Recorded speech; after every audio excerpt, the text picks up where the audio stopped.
주님께서 여러분과 함께 루카가 전한 거룩한 복음입니다. 예수님께서 어느 한 고을에 계실 때 온몸에 나병이 걸린 사람이 다가왔다. 그는 예수님을 보자 얼굴을 땅에 대고 엎드려 이렇게 청하였다. 주님, 주님께서는 하고자 하시면 저를 깨끗하게 하실 수 있습니다. 예수님께서 손을 내밀어 그에게 대시며 말씀하셨다. 내가 하고자 하니 깨끗하게 되어라. 그러자 곧 나병이 가셨다. 예수님께서는 아무에게도 말하지 말라고 그에게 분부하시고 다만 사자에게 가서 너희 몸을 보이고 모세가 명령한 대로 네가 깨끗해진 것에 대한 예물을 바쳐 그들에게 증거가 되게 하여라 하셨다. 그래도 예수님의 소문은 점점 더 퍼져 많은 군중이 말씀도 듣고 병도 고치려고 모여왔다. 그러나 예수님께서는 외딴 곳으로 물러가 기도하셨다. 주님의 말씀입니다. 그리스도님 찬미합니다. 참 예수님, 오늘 우리는 나병 환자를 고치신 예수님의 기적 이야기를 들었습니다. 나병은 예전에는 문둥병이라고도 불렀고 요즘은 한센병이라고 부르면서 많이 환자들이 줄었다고는 보지만 아직도 나병으로 고통받고 있는 사람들은 세상에 존재합니다. 소록도와 같은 그런 격리시설에서 치료를 받거나 또 우리가 잘 알려져 있는 그 몰로카이 섬과 같은 곳에서만 따로 격리되어 치료를 받을 수밖에 없을 만큼 나병은 사회로부터 소외되고 특별히 가족과도 떨어져서 평생을 외롭게 쓸쓸하게 견디며 살다가 세상을 떠나야 하는 참으로 저주받은 고통스러운 병으로 알려져 있습니다. 예수님 시대 때는 더더군다나 외롭고 힘들고 마지못해 살 수밖에 없는 그런 병으로 생각될 수 있습니다. 맥도날드 박사라는 분이 그 나환자 수용소에서 평생을 나환자들을 치료하며 살다가 쓴 책에 의하면 나환자는 몸뿐만 아니라 마음도 아프다고 이야기를 합니다. 어떤 이유에선지 나병에 대한 태도가 다른 어떤 신체적 변화를 일으키는 질병에 대한 태도와는 다르다고 이야기합니다. 이 나병은 수치심과 공포와 관련이 있으며 어떤 면에서는 참으로 이상한 죄책감을 일으키는 병이라고 기술합니다. 나병 환자들은 내적인 소외감과 사회적인 경멸을 받으면서 결국 끝까지 자신의 삶을 살려고 노력하다가도 자살을 선택할 수밖에 없는 참으로 안타깝고 불행한 질병이라고 묘사하고 있습니다. 예수님 시절 이스라엘에서도 나 환자들은 따로 멀리 마을 밖에서 뭉쳐 살아야 했습니다. 이들이 만약에 정상인과 접촉을 하게 되면 큰일 날 일이 됩니다. 그래서 바깥으로 나올 수 없었고 또 사람들이 모이는 곳에 혹시라도 지나가게 된다면 병에 걸리지 않은 사람들에게 병을 옮길까봐 두려운 이 시대의 생각 때문에 자신은 부정한 사람이여 가까이 오지 말라는 말을 함으로써 정상인들과 접촉을 하지 않도록 해야 할 의무가 자신들에게 있었습니다. 만일 근접거리로 정상인들을 만나게 되면 그 자리에서 돌에 맞아 죽을 수도 있는 위험한 상황입니다. 그러나 이 복음에서 예수님과 함께 이 앞에 있는 이 나병 환자는 어떻게 올 수 있었을까? 예수님께서 나병 환자에게 가까이 가셨을 가능성이 있고 또 한편으로는 나병 환자가 가까이 오는 것을 예수님이 만류하거나 못 오게 하지 않으셨을 수 있습니다. 주변에 제자들이나 일반 사람들은 없었을 것 같습니다. 왜냐하면 나병 환자가 가까이 오는 것을 예수님은 받아들일 수 있다 하더라도 다른 사람들이 거부했을 것이기 때문이죠. 따라서 어떻든 예수님과 나병 환자의 인격적인 만남이 이루어진 이 장면은 주변에 어떤 사람의 방해도 없이 두 사람만의 온전한 대화가 이루어졌을 가능성이 되게 높습니다. 오늘 복음에서 이 나병 환자가 예수님께 드린 말씀을 통해서 보면 나병 환자의 마음 상태를 알 수 있습니다. 이 환자는 자신의 문제가 얼마나 심각한지 잘 알고 있었습니다. 나병 환자가 어떻게 살고 죽는지 이 모든 과정을 주변 동료 환자들을 통해서 보고 바로 자신도 이런 심각한 상태에 빠져 있다는 것을 잘 알고 있었겠죠. 또한 대부분의 사람들이 자신의 상태가 절망적이라고 생각하며 결코 고쳐지지 않는 병이라고 생각하고 있는 사회적 인식도 잘 알고 있었을 것입니다.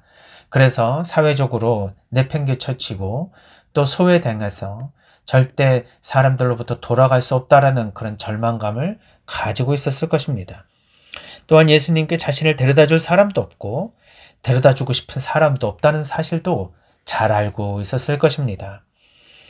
또한 이 나병 환자는 예수님이 나 환자를 치료하셔서 희망을 주셨다라고 하는 기적 이야기를 한 번도 들어본 적이 없는 사람이었습니다.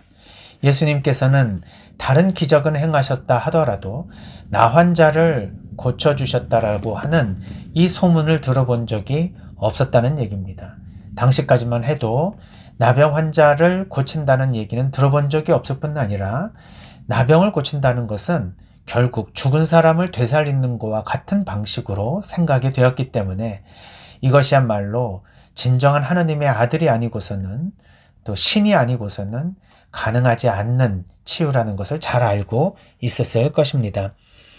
또한 나병 환자는 예수님이 자신을 치유해 주실 것이라는 기약도 없었던 상태였습니다. 예수님이 아무리 많은 기적을 행하시고 훌륭한 가르침을 주신다 하더라도 이 나병만큼 정말 치유해 주실 수 있을까?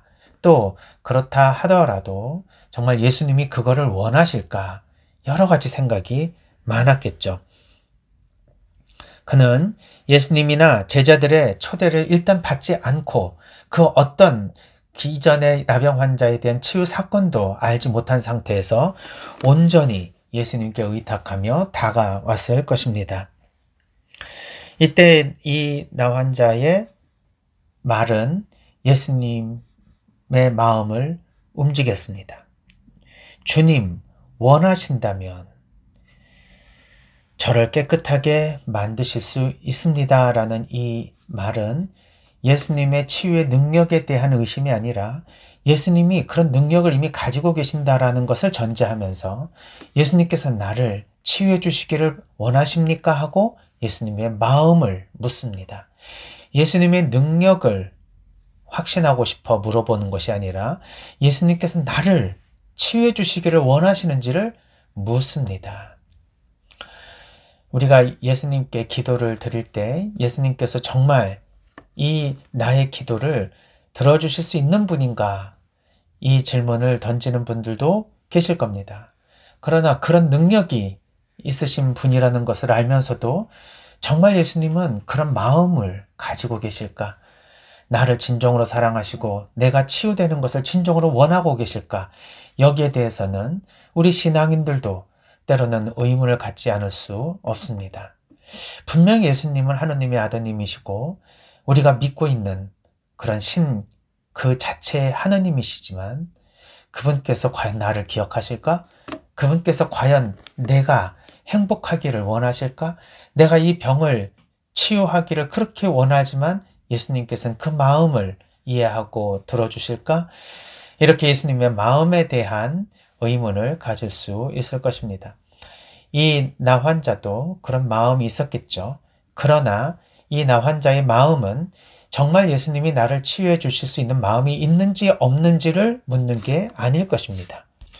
예수님께서 분명히 그런 능력도 가지고 계시고 그런 마음도 가지고 계실 것을 알고 있었기에 나 환자는 저를 고쳐주십시오. 당신께서는 하실 수 있습니다. 라는 얘기가 아니라 분명히 원하시면 하실 수 있으니 저를 깨끗하게 해주십시오 하고 간청하는 기도를 올리는 대화를 시도한 것입니다.